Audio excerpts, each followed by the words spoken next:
Train journey করে বন্ধুদেরকে সাথে নিয়ে গিয়েছিলাম যশোর জেস গার্ডেনে। সেইখানে গিয়ে আমরা ওয়াটার গার্ডেনের ভিতরে গিয়েছিলাম। আর এই জায়গাটি যে এত সুন্দর, আমরা এখানে অনেক এনজয় করছিলাম। যাই হোক, তার সাথে আমরা বিকালে গিয়েছিলাম যশোর বিমানবন্দর এবং সকালে আমরা নাস্তা করছিলাম যশোরের ফেমাস জলখাবার থেকে। দুপুরে নাজমা হোটেল থেকে খেয়েছিলাম গরুর কালাভুনা। তো আমরা কোথায় কোথায় ঘুরলাম, কেমন কি খরচ হলো, সবকিছুরই ভালো একটা রিভিউ দিয়ে ট্রাই করব এবং কিভাবে আপনারা এইসব জায়গা থেকে স্বল্প খরচে ঘুরে আসতে পারেন তার বিস্তারিত থাকছে এই ভিডিওতে। যেহেতু আমরা ট্রেনে করে যশোর যাব, তার সাথে আমাদের সারাদিনের একটা ট্যুর প্ল্যান রয়েছে। তার জন্য সকাল সকাল বাসা থেকে বের হয়ে গেলাম। এখন বাজে 6টা 10 আর রোডঘাট একদমই ফাঁকা, কোথাও কোনো লোকজন নাই। এইখানে কিছু সময় ওয়েট করার পরে একটা সিএনজি পাই এবং সিএনজিতে করে আমি রেলওয়ে স্টেশনের উদ্দেশ্যে রওনা করি। যাই হোক, 10 থেকে 15 মিনিটের ভিতরে আমি স্টেশনে চলে আসি। আর এখনো কিন্তু সূর্য ভালোভাবে উঠে পারেনি। বাইরের লোকজন তেমন একটা না থাকলেও স্টেশনের ভিতরে অনেক লোক ছিল। তো এই তো আমাদের ট্রেন প্ল্যাটফর্মে দাঁড়িয়ে আছে। তো আমরা ট্রেনে উঠে সিট নিয়ে বসে পড়ি। আর আজকে আমার সাথে ছিল আমার ফ্রেন্ড তাহসিন এবং মিসবা। যাই হোক, 6টা 45 ট্রেন ছাড়ার কথা থাকলেও 5 মিনিট লেটে 6টা 85 ট্রেন ছাড়ে খুলনা থেকে। ট্রেন ছাড়ার পরে বাইরে থেকে হালকা হালকা বাতাস আসছিল, যেটা আমার কাছে বেশ ভালোই লাগতেছিল। তো এই সুন্দর পরিবেশে বসে আমরা চা অর্ডার করছিলাম, কিন্তু এইখানে চার প্রাইস একটু বেশি মনে হয়েছে আমার কাছে। প্রতি কাপ দুধ চার প্রাইস ছিল 20 টাকা করে,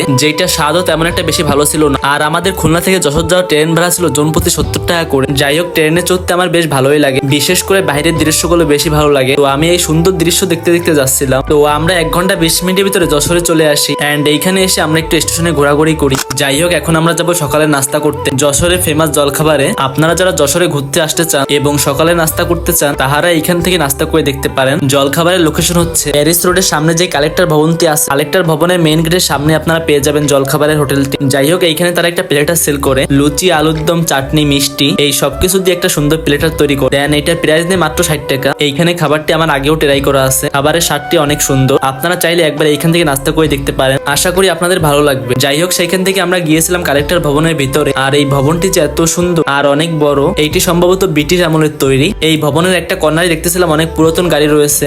দেন এই ব্যাকগ্রাউন্ডে অনেক সুন্দর সুন্দর পিক আসছিল। এই জায়গাটিও অনেক সুন্দর, আপনারা চাইলে ঘুরে দেখতে পারেন। আর রেলওয়ে স্টেশন থেকে আপনার প্যারিস রোডের ভাড়া নেবে জনপ্রতি 10 টাকা করে। যাই হোক, এখন চলেন মেইন পয়েন্টে। এখন আমরা যাবো জেস গার্ডেন। জেস গার্ডেনের লোকেশন হচ্ছে যশোর শহর থেকে 7-8 কিলোমিটার দূরে বাহাদুরপুরে। এইখানে যেতে আপনার ভাড়া নেবে জনপ্রতি 30 টাকা করে, কিন্তু রিক্সাওয়ালারা ভাড়া একটু বেশি যাবে, আপনারা দরাদমি করে নেবেন। যাই হোক, আমরা 20 থেকে 30 মিনিটের ভিতরে চলে আসি জেস গার্ডেনে। এইখানে গেটের পাশে তাদের কিছু নির্দেশনা ছিল এবং টিকিট মূল্য ছিল। জেস গার্ডেনের ভিতরে আপনার প্রবেশ করতে জনপ্রতি 50 টাকা করে খরচ হবে। আপনার কিন্তু ওয়াটার গার্ডেনে প্রবেশ করতে আলাদা বিল পে করা লাগবে। যাই হোক, এখানে দেখতেছিলাম তাদের একটা প্যাকেজ ছিল 420 টাকাতে জেস গার্ডেন, জেস ওয়াটার গার্ডেন প্রবেশ টিকিট, তার সাথে দুপুরের খাবার। তো আপনারা চাইলে এই প্যাকেজটিও নিতে পারেন। যাই হোক, আমরা এখান থেকে টিকিট কেটে ভিতরে প্রবেশ করি। আর ভিতরে ঢুকে আমি যা দেখি তাতে তো পুরোই হতাশ। এইখানে দেখার মতো তেমন কিছুই ছিল না। দেখার মধ্যে সুন্দর একটা ব্রিজ ছিল, যেটা আমার কাছে বেশ ভালোই লাগছে। তাছাড়া আমার চোখে তেমন কিছুই ভালো লাগেনি। একটা কর্নারে বাচ্চাদের কিছু রাইড ছিল, কিন্তু এইখানে আমি একটা বিষয় খেয়াল করলাম, আমার মতো যারা সিঙ্গেল আছে তাদের এইখানে আসা মোটেও উচিত হবে না। এইখানে সৌন্দর্য থেকে আমি কাপলদেরই বেশি দেখছি। প্রতিটা কর্নারে জোড়ায় জোড়ায় বসে আছে এবং তারা শারীরিক ব্যায়াম করছে। যাই হোক, তাদের কথা বাদ দিই। সেইখান থেকে আমরা গিয়েছিলাম জেস ওয়াটার গার্ডেনে। এইখানে প্রবেশ মূল্য ছিল জনপ্রতি 250 টাকা করে। আপনি এখানে শনিবার থেকে বৃহস্পতিবার 10টা থেকে 6টা পর্যন্ত খোলা পাবেন এবং শুক্রবার প্রথম শিফট 10টা থেকে 1টা পর্যন্ত, দ্বিতীয় শিফট 2টা থেকে 6টা পর্যন্ত। যাই হোক, আমরা টিকিট কেটে ভিতরে প্রবেশ করি এবং এইখানে দেখতেছিলাম আমাদের ব্যাগ রাখার জন্য লকার ভাড়া নিচ্ছিল 50 টাকা করে। ওয়াটার গার্ডেনের ভিতরে ঢোকার পর তো আমাদের পুরোই মাথা নষ্ট।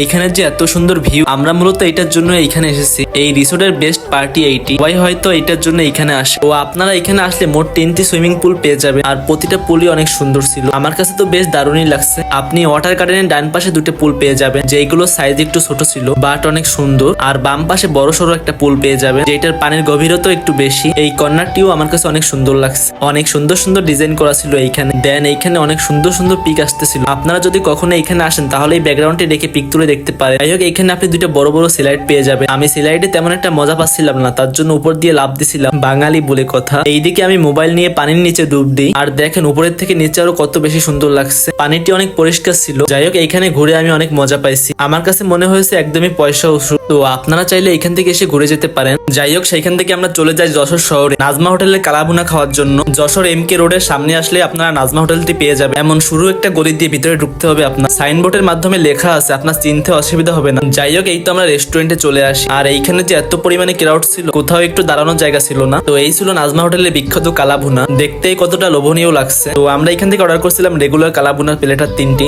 সাথে ভাত এবং ডাল। তো 10 থেকে 15 মিনিট ওয়েট করার পরে আমরা একটা টেবিল পাই। আপনারা যে বাটিটি দেখতে পাচ্ছেন, এইখানে 4 পিসের মতো মাংস ছিল এবং পর্যাপ্ত পরিমাণে ঝোল ছিল। এই বাটির প্রাইস ছিল 140 টাকা করে। আর খাবারের স্বাদ বেশ ভালোই ছিল, দেখতে যতটা লোভনীয় খেতেও কিন্তু অনেক দুর্দান্ত ছিল। এইখানে আমার কাছে প্রায় প্রাইস রিজনেবলই মনে হয়েছে। তো যশোরে যদি আপনারা আসেন তাহলে এখান থেকে কালাভুনাটি ট্রাই করতে পারেন। সেখান থেকে আমরা একটা রিক্সা নিয়ে চলে গিয়েছিলাম যশোর বিমানবন্দরে। আর বিমানবন্দরে যাওয়ার যে পথ, এই রোডটি যে এত সুন্দর, মানে নিরিবিলি, পয় পরিষ্কারের দিক দিয়ে সব দিক দিয়ে পারফেক্ট। আমার কাছে যশোরের ভিতর সব থেকে সুন্দর রোড এটাই মনে হয়েছে। যশোর শহর থেকে বিমানবন্দরে আসতে ভাড়া নেবে জনপ্রতি 20 টাকা করে, আর সময় লাগবে 15 থেকে 20 মিনিটের মতো। যাই হোক, এই তো আমরা বিমানবন্দরে চলে আসি। তো এইখানে এসেই আমরা একটা বিমান দেখতে পাই উপর দিয়ে যাচ্ছিল, মনে হচ্ছিল মাথার উপর দিয়ে যাচ্ছে। আর বিমানবন্দরের এলাকাটি অনেক পয় পরিষ্কার এবং নিরিবিলি।